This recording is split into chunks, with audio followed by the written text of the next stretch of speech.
Our next prop we're going to look at is a book called New Perspectives on Horned Dinosaurs.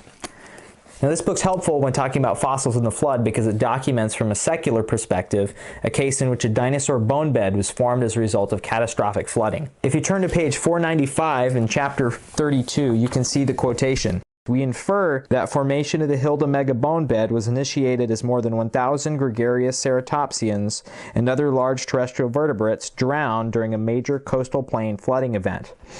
Further down it says, stratigraphic and sedimentologic data and comparisons with similar bone beds at Dinosaur Provincial Park suggest that the mega bone bed assemblage was eventually buried during a subsequent coastal plain flooding event. So here the evolutionists say that these dinosaurs were killed by a flood and that later they were buried by a flood. It's a helpful tool to have on hand, especially if you're dealing with skeptics, just to show them that even the evolutionists in some cases have looked at these fossils and say they have been formed by catastrophic flooding.